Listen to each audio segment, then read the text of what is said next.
അസ്സലാമലൈക്കും. വലൈക്കും അസ്സലാം. ഇന്ന് നിനക്ക് ക്ലാസ് ഇല്ലേ?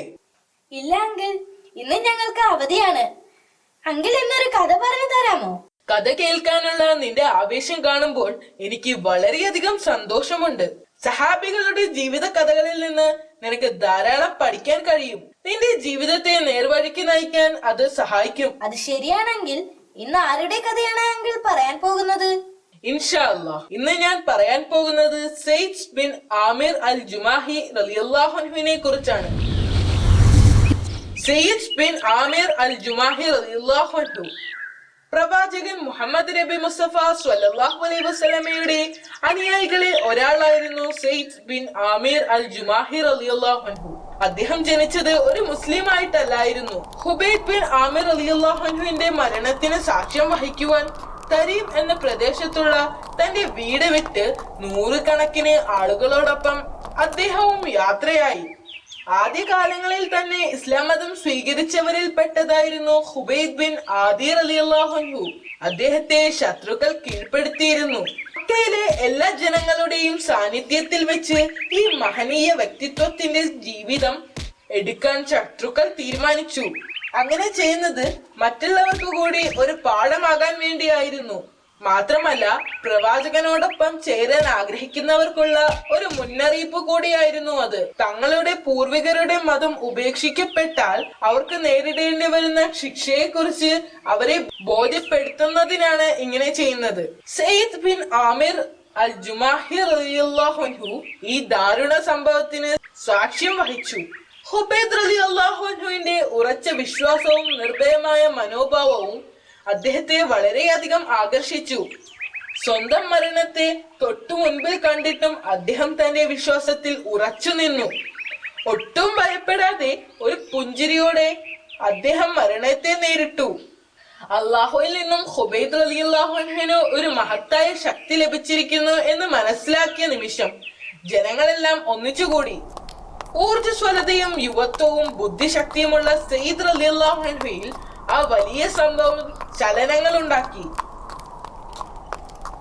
ഹുബൈബ് റളിയല്ലാഹു അൻഹുവിന്റെ മരണവും അദ്ദേഹത്തിന്റെ വീരോചിതമായ ചെറുത്തുനിൽപ്പും സെയ്ദ് റളിയല്ലാഹു അൻഹുവിനെ ഇസ്ലാമിലേക്ക് അതിന്റെ പഠനത്തിലേക്കും ആകർഷിച്ചു.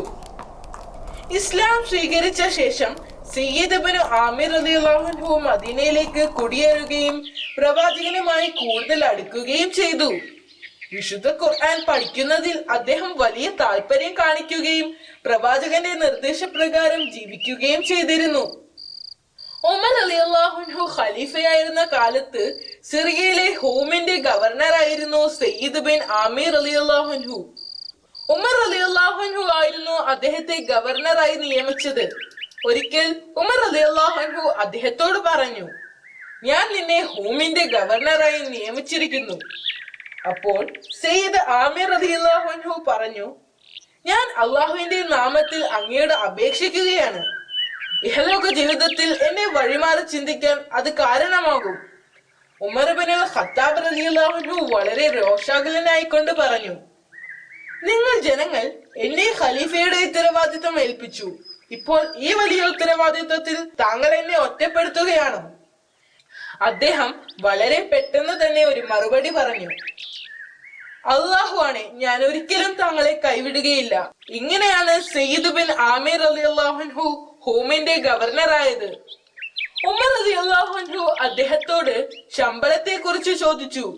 ശമ്പളമായി ഞാൻ താങ്കൾക്ക് എന്താണ് തരേണ്ടത്?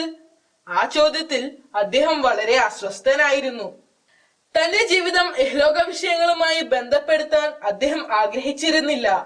അതിനാൽ അദ്ദേഹം ഉമർ റളിയല്ലാഹു അൻഹുവിനോട് പറഞ്ഞു, വിശ്വസ്തനായ സേനാനായക, ആ ശമ്പളം കൊണ്ട് ഞാൻ എന്തു ചെയ്യാനാണ്? എന്റെ ആഗ്രഹങ്ങൾ നിറവേറ്റാനുള്ള എന്താണ് അങ്ങ് ഖജനാവിൽ നിന്ന് തരാൻ പോകുന്നത്? അദ്ദേഹം ചോദിച്ചു. അദ്ദേഹത്തിന്റെ മറുപടിയിൽ ഖലീഫക്ക് വലിയ സന്തോഷമായി.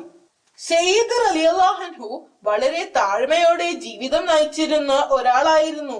ജനങ്ങൾ കരുതിയതുപോലെ അദ്ദേഹം ഒരു സാധാരണ ഗവർണർ ആയിരുന്നില്ല.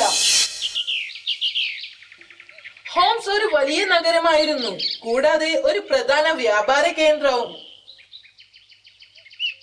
ഒരിക്കൽ ഉമർ റളിയല്ലാഹു അൻഹു ഹോംസ് സന്ദർശിച്ചപ്പോൾ അവരുടെ ഗവർണർക്കെതിരെ എന്തെങ്കിലും പരാതി ഉണ്ടോ എന്ന് അവിടുത്തെ ജനങ്ങളോട് അന്വേഷിച്ചു.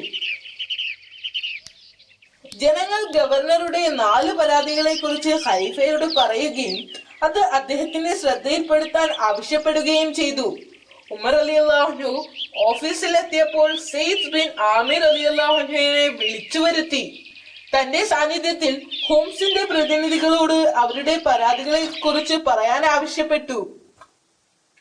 ഒന്നാമത്തെ പരാതി, അദ്ദേഹം രാവിലെ വീട്ടിൽ നിന്നും ഇറങ്ങുന്നത് വളരെ വൈകിട്ടായിരുന്നു.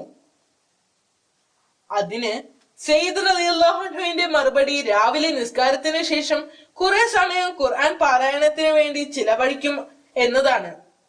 അതുകൊണ്ടായിരുന്നു വൈകിയത് എന്നായിരുന്നു അദ്ദേഹത്തിന്റെ മറുപടി.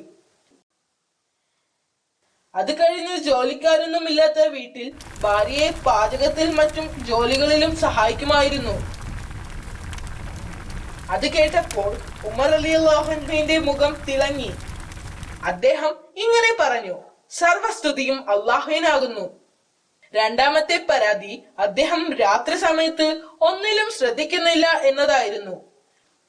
പകൽ സമയം ജനങ്ങൾക്കായി കരുതി വച്ചതുപോലെ രാത്രി സമയം അദ്ദേഹം പ്രാർത്ഥനയ്ക്കായി മാറ്റിവെച്ചത് കൊണ്ടാണ് എന്നായിരുന്നു അദ്ദേഹത്തിന്റെ മറുപടി. ഖലീഫ അദ്ദേഹത്തിന്റെ മറുപടിയിൽ വീണ്ടും സംതൃപ്തനായിരുന്നു. മൂന്നാമത്തെ പരാതി, മാസത്തിൽ 2 ദിവസം അദ്ദേഹം വരാറില്ല എന്നതായിരുന്നു. ആ ദിവസങ്ങളിൽ അദ്ദേഹം വീടിന് പുറത്തിറങ്ങാറില്ല എന്നതായിരുന്നു. സെയ്ദ് റളിയല്ലാഹു അൻഹുയുടെ വിശദീകരണം ഇതായിരുന്നു. അദ്ദേഹത്തിന് ആകെ 2 ജോഡി വസ്ത്രങ്ങൾ മാത്രമേ ഉണ്ടായിരുന്നുള്ളൂ. അത് കഴുകുന്നതിനും ഉണക്കി വീണ്ടും ധരിക്കുന്നതിനും വേണ്ടിയായിരുന്നു അദ്ദേഹം 2 ദിവസം വീടിന് പുറത്തിറങ്ങാതിരുന്നത്. ഇത് കേട്ടപ്പോൾ ഖലീഫയുടെ മുഖം വീണ്ടും തിളങ്ങി. അദ്ദേഹം ഇടയ്ക്കിടയ്ക്ക് അബോധാവസ്ഥയിലാകുമെന്നതായിരുന്നു നാലാമത്തെ പരാതി. അതിന് അദ്ദേഹത്തിന്റെ മറുപടി, ഖുബൈദ് അൽ അൻസാരിയുടെ രക്തസാക്ഷിത്വത്തിന് മക്കയിൽ അദ്ദേഹത്തിന് സാക്ഷിയാകേണ്ടി വന്നിട്ടുണ്ട്. എന്നാൽ അദ്ദേഹത്തിന് വേണ്ടി ഒന്നും ചെയ്യാൻ കഴിഞ്ഞിരുന്നില്ല. ഈ സംഭവം ഓർക്കുമ്പോൾ അദ്ദേഹം അല്ലാഹു സുബ്ഹാനഹു വ തആലയുടെ ശിക്ഷയെക്കുറിച്ച് ഭയപ്പെടും, അപ്പോൾ തളർന്നു പോകും. ഇത്രയും പറഞ്ഞുകൊണ്ട് അദ്ദേഹം ഖലീഫയുടെ വിധിക്കായി തല കുനിച്ചു നിന്നു. ഉമർ റളിയല്ലാഹു അൻഹുവിന് മറ്റൊന്ന് പറയാനില്ലായിരുന്നു. അൽഹംദുലില്ലാഹ് എന്നൊഴികെ മറ്റൊന്നും അദ്ദേഹത്തിന് പറയാനില്ലായിരുന്നു. പിന്നീട് അദ്ദേഹം ജനങ്ങളോടായി പറഞ്ഞു, മറ്റ് ഗവർണർമാർ രാജാവിനെ പോലെയാണ് ജീവിക്കുന്നത്. തന്റെ ജനങ്ങൾ പട്ടിണി കിടക്കുമ്പോൾ അവർ വയറ് നിറച്ചു ഭക്ഷണം കഴിക്കുന്നു. ഒരു മുസൽമാൻ എങ്ങനെയാണ് ജീവിക്കേണ്ടതെന്ന് നിങ്ങളുടെ ഗവർണറുടെ ജീവിതത്തിൽ നിന്നും നിങ്ങൾ കണ്ടു പഠിക്കണമെന്ന് അവിടെ കൂടി നിന്ന ജനങ്ങളോട് അദ്ദേഹം ആവശ്യപ്പെട്ടു. സെയ്ദ് ബിൻ ആമിർ റളിയല്ലാഹു അൻഹുവിന്റെ ഭക്തി, സത്യസന്ധത, സമർപ്പണം എന്നിവ കൊണ്ട് അദ്ദേഹത്തെ ജനങ്ങൾ വളരെയധികം സ്നേഹിക്കുകയും ബഹുമാനിക്കുകയും ചെയ്തിരുന്നു. ചീകി ഒതുക്കാത്ത മുടിയായിരുന്നു അദ്ദേഹത്തിന്. കാഴ്ചയിൽ പാവപ്പെട്ട ഒരു മുസ്ലിമിൽ നിന്നും ഒട്ടും വ്യത്യസ്തനായിരുന്നില്ല അദ്ദേഹം. ഒരിക്കൽ ഹോംസിൽ നിന്ന് കുറച്ച് ഉദ്യോഗസ്ഥർ ഉമർ ഇബ്നുൽ ഖത്താബ് റളിയല്ലാഹു അൻഹുവിനെ സന്ദർശിച്ചു. അവർ സത്യസന്ധരും ഉമർ റളിയല്ലാഹു അൻഹുവിന്റെ വിശ്വാസം നേടിയവരുമായിരുന്നു. അദ്ദേഹം അവരെ വളരെയധികം ബഹുമാനിച്ചിരുന്നു.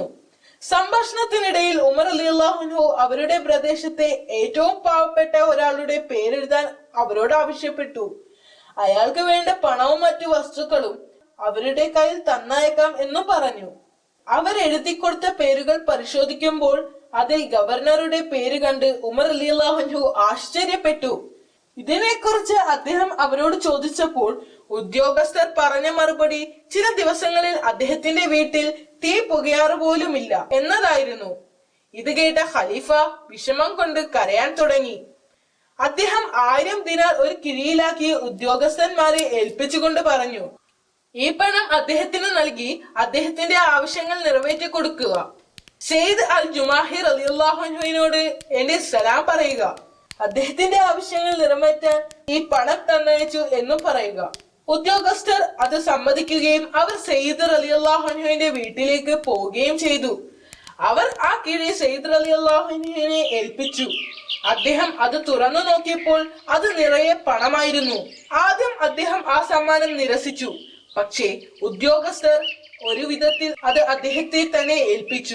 ആ പണം കണ്ടപ്പോൾ അദ്ദേഹത്തിന്റെ ഭാര്യ അദ്ദേഹത്തോട് പറഞ്ഞു, ഈ പണം കൊണ്ട് നമുക്ക് വീട്ടു സാധനങ്ങൾ വാങ്ങിക്കണം, ഒരു ജോലിക്കാരിയെ കൂലിക്കെടുക്കുകയും ചെയ്യാം. അതിനേക്കാൾ മികച്ച ഒരു കാര്യം ഞാൻ ചെയ്യട്ടെ. അദ്ദേഹം പറഞ്ഞു. എന്താണത്? അവർ ചോദിച്ചു. ഉടനെ തന്നെ അദ്ദേഹം ആ പണം പല ഭാഗങ്ങളായി വിഭജിച്ചു. എന്നിട്ട് ആ പണം വിധവകളും അനാഥരും പാവപ്പെട്ടവരുമുള്ള കുടുംബങ്ങളിലേക്ക് എത്തിച്ചു. അദ്ദേഹം ഒരു മഹാമനസ്കനും അള്ളാഹുവിന്റെ റസൂലിന്റെ ഏറ്റവും അടുത്ത ആളുമായിരുന്നു. അദ്ദേഹം പ്രവാചകന്റെ വാക്കുകൾക്കനുസരിച്ച് വളരെ സത്യസന്ധമായി ജീവിച്ചിരുന്ന ഒരാളായിരുന്നു. അത് ശരിയാണ്. അദ്ദേഹത്തിന് ഒരു സമ്പന്നനായി ജീവിക്കാമായിരുന്നു. എന്നാൽ തന്റെ സമ്പത്ത് കൈകാര്യം ചെയ്ത രീതി കേട്ടപ്പോൾ അതിശയം തോന്നി. എന്നിരുന്നാലും അദ്ദേഹം ബുദ്ധിമാനായിരുന്നു. കാരണം തനിക്കുള്ള സമ്പത്ത്